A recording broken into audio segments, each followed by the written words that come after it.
ప్రకాష్ రాజ్ నిజంగా ఎంత తప్పించుకుందాం అనుకున్నా, ఇతని గురించి మాట్లాడకుండా ఉందాం అనుకున్నా కానీ ఏం అర్థం అవ్వట్లేదు.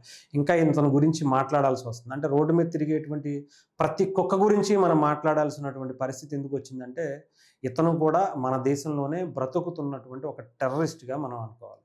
గతంలో ఒక వీడియోలో చేసినప్పుడు ఒక మంచి నటుడు అని అన్నాం. ఇప్పుడు నేను ఆ మాటని విరమించుకుంటూ ఉగ్రవాది, terrorist, psycho terrorist Prakash Raj అని అనదలుచుకున్నాను. ఇప్పుడు ఎందుకు అంటున్నాను అంటే, ఒకసారి ఈ వీడియో విన్న తర్వాత నేను మాట్లాడతాను మిగతాది. ఎగేన్స్ ఉన్న సనాతన ధర్మ నాన్న చనిపోతే నా తల్లిని ముందు గుర్తించే సనాతన, అది ఒప్పుకోవద్దని చెప్పిన సనాతన సతీ సహగమన అనే ఈ సనాతన ధర్మంలోనే నాకు వెళ్ళింది. తాళి కట్టింది భర్త కనుక భర్త పోగానే తాళి తీసేయండి అన్నారు. అంటే పెళ్లి కాని కన్యాముడులు ఎలా అయితే మామూలు గొలుసు వేసుకుంటారో అలా వేసుకున్నారు. పువ్వుల దండ పెళ్లి సమయంలో భర్త జడలో పెట్టాలని ఒక నియమం ఉంది, వాళ్ళు పాటించట్లేదు. కానీ ఈ పువ్వుల దండ ఒకటి తీసేయన్నారు. ఈ రెండు మాత్రమే భర్త పోతే వితంతువుకి నిర్వహించవలసినవి. సతీ సాగమన విషయానికి వస్తే తప్పనిసరిగా భర్త మరణించిన తర్వాత స్త్రీ కూడా సాగమనం చేయాలని ఎక్కడ శాస్త్రం లేదు.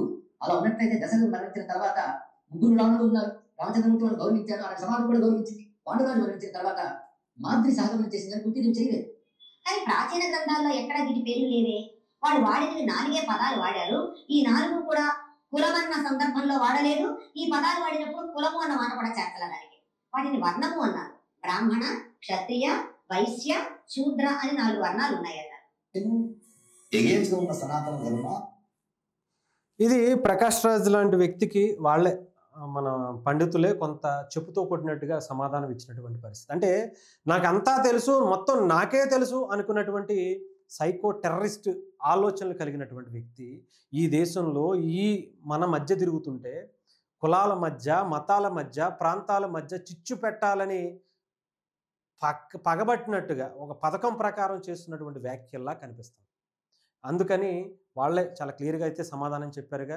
ఏదైతే సతీసాగమనం అంటే ఏదో మన భారతీయ సంస్కృతి సాంప్రదాయాల్లో ఎక్కడా లేదు, హిందూ మతంలో అసలు లేదు అని చెప్పుకుంటూ చెప్పారు. ఎందుకంటే రాముడు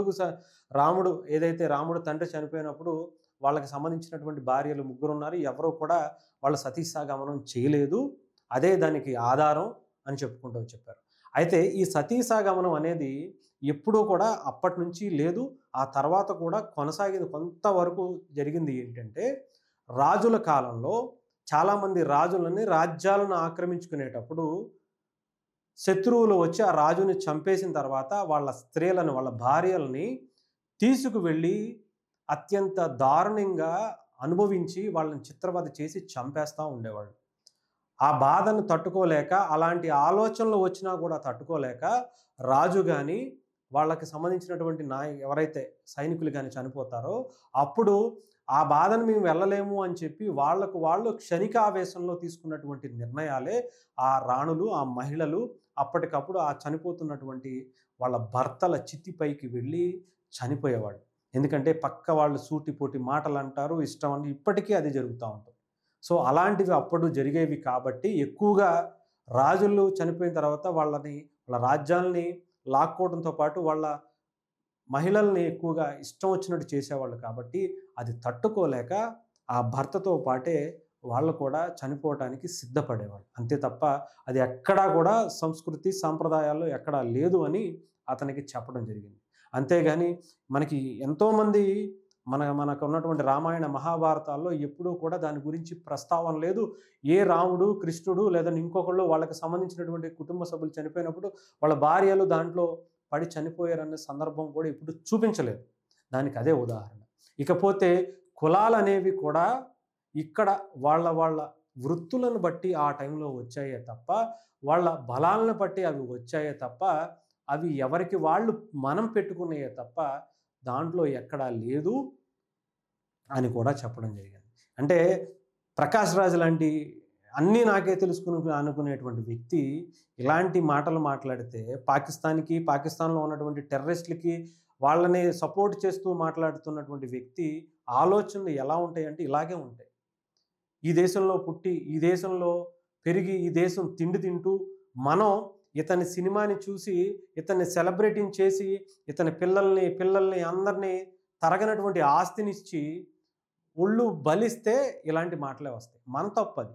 ఎందుకంటే అతని సినిమాలు చూడటం తప్పు, అతని నటుడిగా ఎంకరేజ్ చేయటం మన డైరెక్టర్లు, ప్రొడ్యూసర్లు, హీరోలు చేస్తున్నటువంటి తప్పుగా చూడాలి. ఈవెన్ పవన్ కళ్యాణ్ గారు కానీ, చిరంజీవి గారు కానీ, నాగబాబు గారు మొన్న ఎంతోమంది అందరూ కూడా మాకి ఇతన్ని టెర్రరిస్ట్ అని తెలియక నాకు తెలిసి నుంచోబెట్టారేమో అనిపిస్తుంది. ఎందుకంటే ఇతని సైకో లక్షణాలు, ఇతని టెర్రరిస్ట్ లక్షణాలు అప్పుడు బయటకు కనిపించవు. ఎందుకంటే అప్పుడు ఇతనికి ఇంత అక్కసు కనిపించదు కదా ప్రజల మీద. ఇక్కడ ఉన్నటువంటి హిందువులు, ఎంతోమంది ముస్లింలు, ఎంతోమంది క్రిస్టియన్లు వాళ్ళ డబ్బులతో సినిమా చూసి ఇతన్ని మేపితే వాళ్ళ మీద ఇతను పెంచుకున్నటువంటి ద్వేషం ఏంటో చూడండి, ఇతని లక్షణాలు ఏంటో చూడండి. ఇప్పటికైనా ఇతన్ని ఇండియా నుంచి పాకిస్తాన్ పంపించేయండి. వాళ్ళని ఇష్టపడి, వాళ్ళ ఆలోచనలు ఇష్టపడి టెర్రరిస్ట్ లక్షణాలు కలిగి ఉన్నటువంటి వ్యక్తిని అక్కడికి పంపిస్తే అక్కడ బాగా బ్రతుకుతాడు, అక్కడ హ్యాపీగా ఉంటాడేమో, పంపించేయండి. అంతే తప్ప ఇలాంటి వాళ్ళని ఇక్కడే మేపుతూ, ఇక్కడే కూర్చోబెట్టి, ఇక్కడే మనం ఇంకా డబ్బులు ఇచ్చి ఇతని సినిమాలు చూస్తుంటే ఇతను ఇలాంటి మాటలే మాట్లాడతాడు. మతాల మధ్య, కులాల మధ్య చిచ్చు పెట్టేటువంటి కార్యక్రమమే ఇతను ఇంకా చేస్తున్నాడు అనడానికి ఈ ఒక్క వీడియో చాలు. ఏదేమైనా కానీ ఇతన్ని ఇక్కడితో ఆపాలి. ఇతనికి నోటికి తాళం వేయాలి అంటే ఇతన్ని మన భారతదేశం నుంచి బహిష్కరించాలి. అది కూడా ముందు ప్రజలుగా, సినిమా చూడాలన్న అభిమానిగా మనం ఇతన్ని బహిష్కరించాలి. నేనైతే ప్రకాష్ రాజు నటించినటువంటి ఏ మూవీని కూడా ఈ రోజు నుంచి నేను చూడను, ఇంక్లూడింగ్ ఆ సినిమా పవన్ కళ్యాణ్ గారో లేదంటే చిరంజీవి గారో ఆ సినిమా క్యారెక్టర్లో ప్రకాష్ రాజుని తీసుకున్నా కూడా నేను చూడనని అనుకుంటున్నాను.